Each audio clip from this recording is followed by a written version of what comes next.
Hey everybody, welcome to another episode of History Quest. I'm your host, Brian Haynes, and I have another story for you. This one also is about the Civil War. I've been doing a few Civil War stories lately. This one's special actually. This comes from the diary of Axel Reed, who is a McLeod County citizen from Glencoe who won the Congressional Medal of Honor. It's a great story, so I hope you stay tuned for it. Also, I've got some museum news and a special event coming up that I want to tell everybody about. So for now, sit back, enjoy the story, and we'll see you in a bit.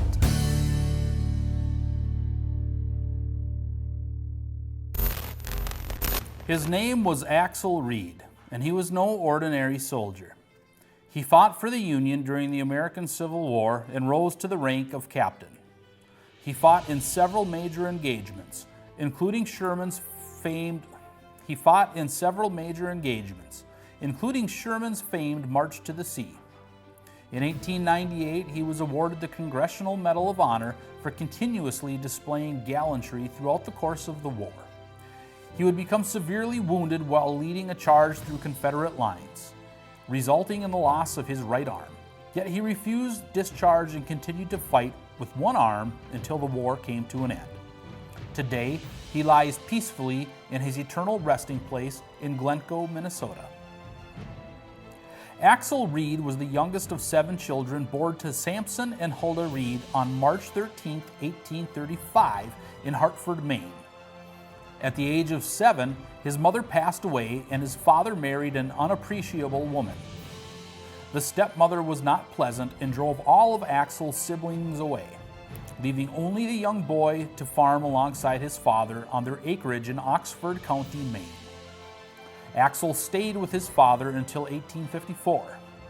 At the age of 19, the youngest of the Reed children was lured west with the dreams of making a life in the woods and prairie lands in the Minnesota Territory.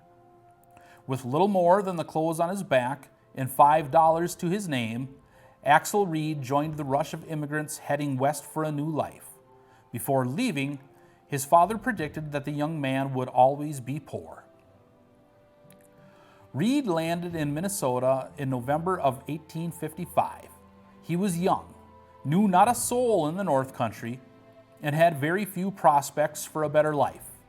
That first winter he worked in the woods, presumably as a woodcutter, for a mere $20 a month.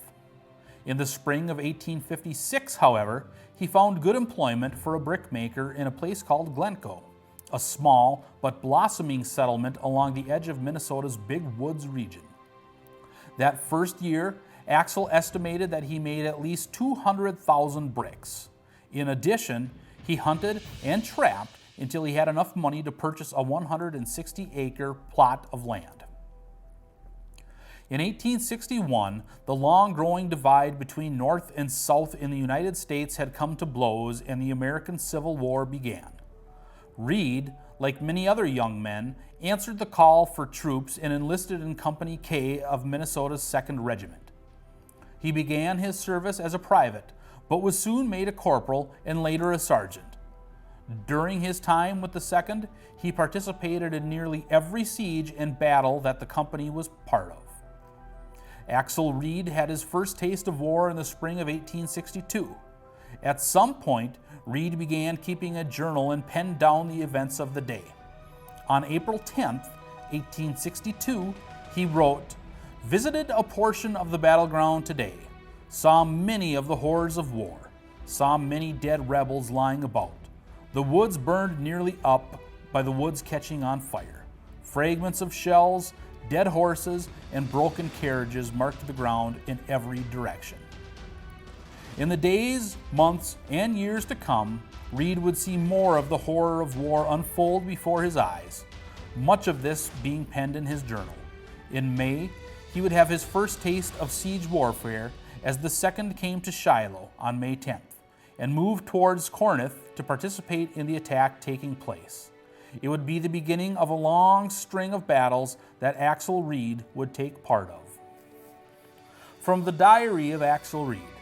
After nearly 2 months, skirmish fighting, building breastworks and trenches, the rebel army evacuated Corinth and snuck away one night, May 29th. And that evening the rebels kept up a beating of drums which sounded close to our lines. A brass band came out to our front about 11 p.m. and played Dixieland. May 30th.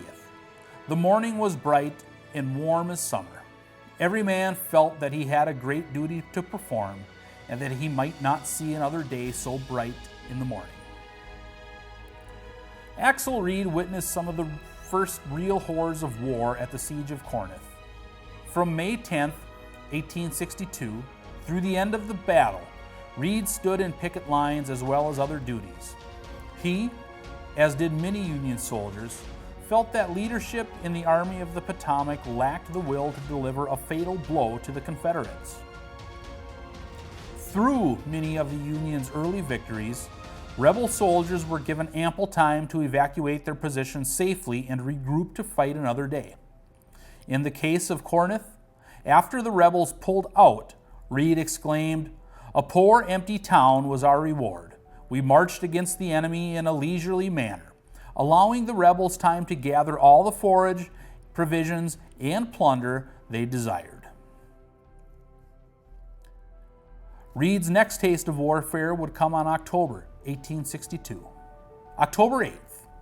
My division was allowed to go in and support a battery that was actively engaged. Fighting commenced early in the day. We took position on the top of a hill, close behind Leader's battery, which put up deadly fire on the enemy. We could hear the rebels yell as they charged. The balls fell thick around us, one grape shot striking close to the flagstaff to my right. The rebel army retreated during the night and made back to Tennessee with much plunder and loot. Nearly every officer and every enlisted man became disgusted, if not enraged, at General Buell. He was openly accused of being a rebel sympathizer. He was soon relieved by General Rosecrans. We then marched southwest to Gallatin, Tennessee. Union forces, including Reid, under the command of Rosecrans, marched into Tennessee, and for the remainder of 1862 and into 1863, skirmished with the Confederates there. As the spring turned to summer, little had changed but the weather. June 25th. It rained all day long, hard, and during the skirmishing. Laid down in wet clothing at midnight with nothing but a rubber blanket for shelter. We marched to our fate with the rest of the brigade as soon as it was light. It rained about all night. But soon after we started marching, it poured down in torrents. June 29th. We drove the rebel skirmishers back while a sharp fire was kept up, and after driving them back 3/4 of a mile, we fell back to our first position. It began to rain about noon and poured down, wetting us to the skin. June 30th. Laid in camp all day. By July of 1863, Axel Reid was orderly sergeant, whose duties were to oversee the drawing of proper rations to his men. He wrote, "Have to live on mush with very little meat and salt. We have never been this short of rations before."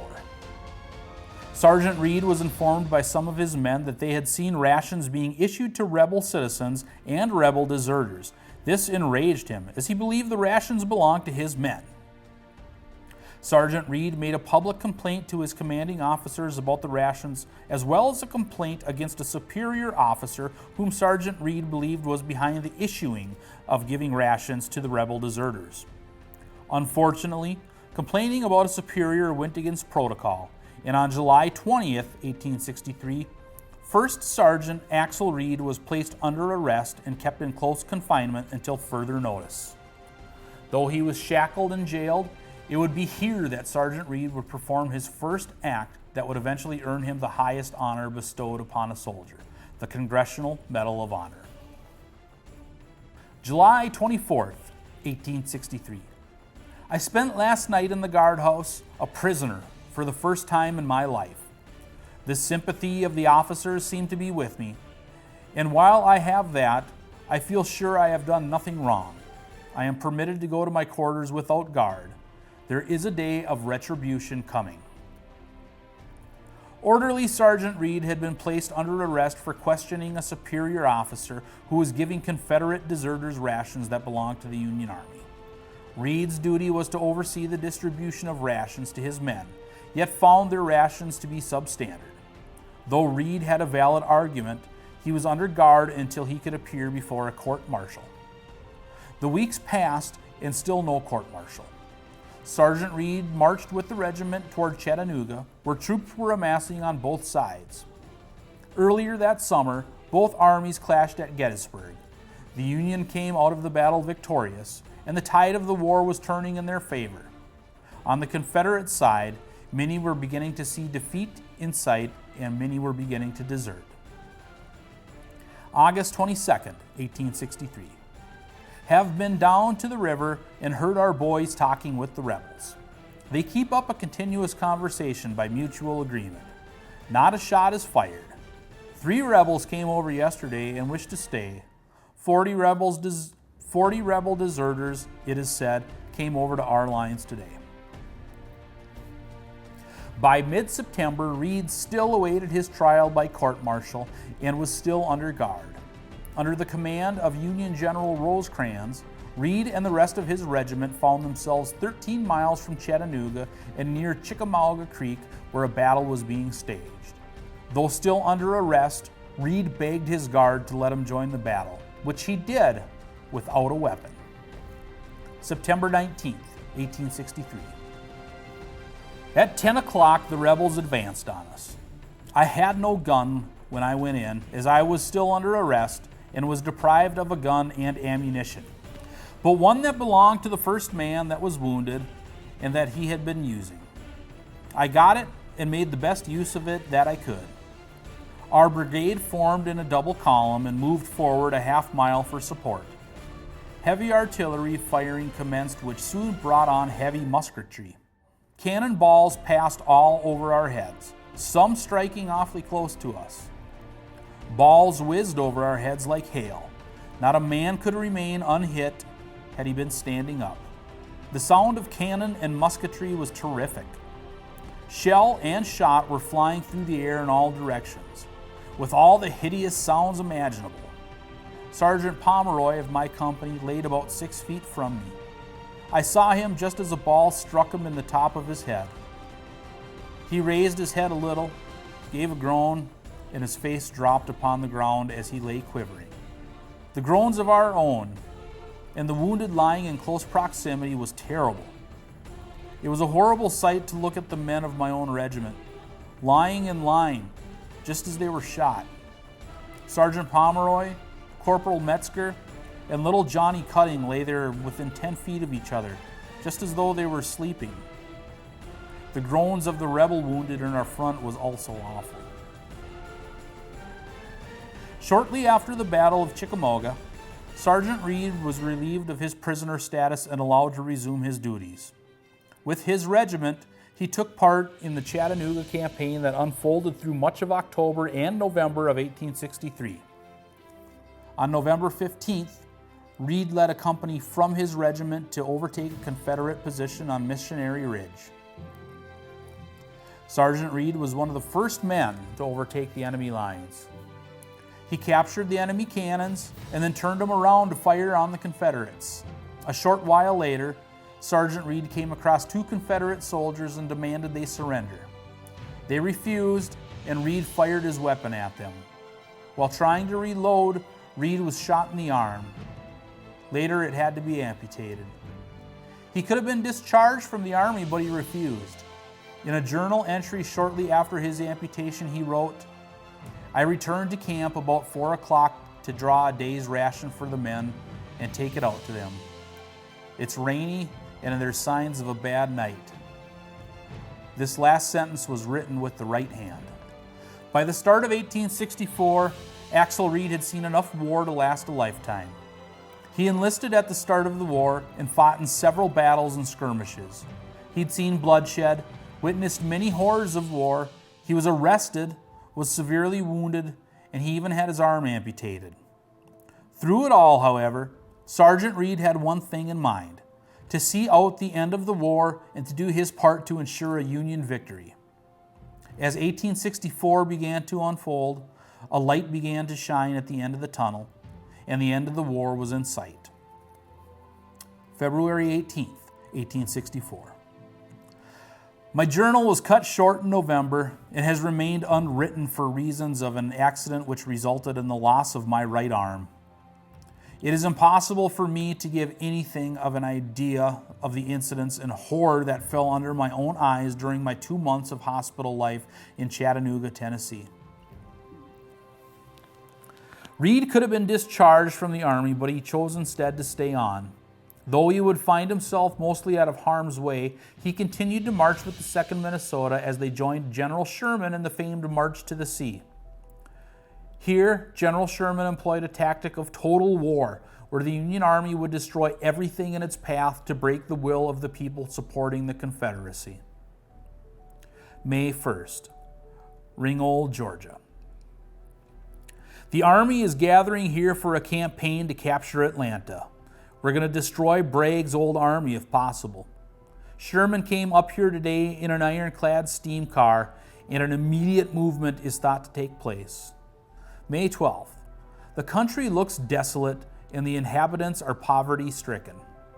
I talked with an old widow today who was out plowing alone with an old horse. She said the armies had destroyed her crops 2 years running, but she was in hopes to raise something this year. As spring turned to summer, the Union Army moved closer to Atlanta, and it looked as though the Confederacy would surely be defeated. Yet the rebels fought on and did their best to keep the Union at bay. July 24th. We could hear heavy cannon fire all night before last, and last night and this morning. Our forces keep closing in on Atlanta, and the rebels, now commanded by General Hood, have made several charges, and as often they're driven back. 1,100 prisoners fell into our hands. In August, Sergeant Reed again had his chance to leave the war behind him as his 3-year enlistment was up, yet he chose to stay the course of the war. August 5th. 3 years ago today, I was sworn into the service for 3 years running or during the war. Consequently, my time expires today, but I have no desire to leave the service as long as the present trouble exists. I offered to re-enlist with the understanding that I should receive no bounty. Since the Battle of Gettysburg in 1863, a Union army seemed not only possible but likely. It was just a matter of time. By autumn of 1864, the signs were there that a victory would soon be at hand. A few key victories, and the war was sure to be over. September 2nd. News reached us here this afternoon of a great battle being fought below Atlanta with success to our arms. Atlanta is now in our possession. September 14th. Atlanta has been made a fine place in the day of peace, but now many of its inhabitants have gone further into Dixie. Most of the stores have been ransacked by rebel soldiers before leaving, and hardly anything is left. With Atlanta won, the Union Army under General Sherman would march to the sea in hopes of breaking the will of the Confederacy.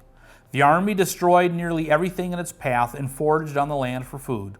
It left Southern citizens with nothing, and it broke the will of the people that continued to fight. November 16th. This day, Sherman's army started on the greatest raid of the war. We marched 7 miles east along the Augusta Railroad, which has been destroyed. November 18th. Passed through Covington.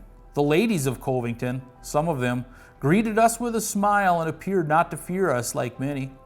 Our boys got plenty of sweet potatoes, yams, molasses, and meat. We passed through Shady Dale. Esquire Whitman owns all of Shady Dale.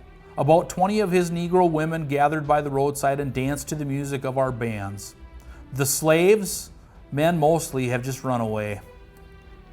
November 28. A violent Secesh woman spit in the face of one of our soldiers, for which he deliberately put the torch to her house and burned it before her eyes. All houses along the road have been burned. Many Negroes are fleeing to our army. At one plantation, the women and children danced while our bands played while their owner's residence burned. Passed 2 or 3 houses that had white flags out as a token of surrender. April 6th. The news comes to us that Richmond and Petersburg are captured after a desperate fight. April 14th. The news of Lee's surrender is the main topic. Today, Two papers announced that President Lincoln, his wife, and General Grant will occupy the state box at Ford's Theater. April 15th. On our arrival, the sad news of the assassination of President Lincoln is announced. This act fairly unmasked the spirit of this wicked rebellion. In the coming months, Sergeant Reed spent much of his time at home. He was on furlough, so was able to go back to Minnesota. The war was over, and soon Axel Reed would get his discharge from the Army. July 20th. Camp near Fort Snelling. The rolls are nearly ready to pay off, and tomorrow we expect to be private citizens once more. It is with great sadness that we break up the association of our happy family that have been brothers together through 4 years of war and true friends in a time of need. Goodbye to my diary. Axel Reed went back to his home in McLeod County, and he lived the rest of his life in relative peace. On April 2nd, 1898, he was issued the Congressional Medal of Honor, the highest honor that can be bestowed upon an American soldier. Well, that was our story about Axel Reed. I came across it in the museum archive library here about a month or two ago, and was just enthralled with the whole story. I mean, the guy had every chance to leave the Army after he was wounded and stuck with it. That's just kind of crazy to believe that somebody could be that devoted, but apparently he was, especially after losing an arm. Boy, if I lost an arm, I think I'd want to go home, but the guy wouldn't have it, and he went back into it. Really, he saw the war from start to finish, you know, in pretty much every way. There's a lot more to the diary than what I shared there. Of course, I only have so much time, otherwise I would have shared the whole thing, so I just kind of hit some of the highlights. If you ever want to actually see part of what he wrote, definitely come down to the museum, because we do have copies of some of his diary, and it's really a great story. And the fact that he won the Medal of Honor is, you know, it's a great testament to the man and even the area that he came from. So I want to tell you about some events coming down to the museum. For our November Breakfast Club, we are going to have local artist Daryl Bateman come down. He's going to be showing some of his art and talking about some of his art. He also wrote a book here a few years ago, and he'll be talking about the book as well. I've seen some of his art, very, very talented man, so I'm very excited to kind of see what he has to say about what makes him tick and what his inspiration is when he's painting. Again, that is for our November Breakfast Club, so that'll be on Monday, November 22nd at 10:30 a.m. And like always, we will have snacks, coffee, and stuff for you there, free, just our gift to you or our treat to you. Moving on December 2nd, we'll be having a large Christmas event down at the museum, and this is going to be called The Magic of Christmas. It's going to go from 6:30 to about 8, maybe a little bit later if there's still people lingering around in the museum. We will be doing live music. I won't be doing live music. There'll be other people there doing live music, but there will be live music. We'll have some Christmas snacks, you know, like some cookies, cider, hot chocolate, probably coffee too. We got a couple of special displays that are going to be out. We have a Christmas Village display. I haven't seen it, but I've heard about it. It sounds to be a great thing. It's a really large Christmas village. If you're familiar with the little, I believe, like ceramic style villages, we're going to have one of those out. And like I said, I guess it's pretty big. So definitely come check that out. Also, we will have a classic Nutcracker display out. So quite a few Nutcrackers. If you like Nutcrackers, they'll be out to look at too. I believe some of them might be vintage, so you know, definitely come check those out. Kind of one of the big draws for this program is going to be a Christmas tree display, actually.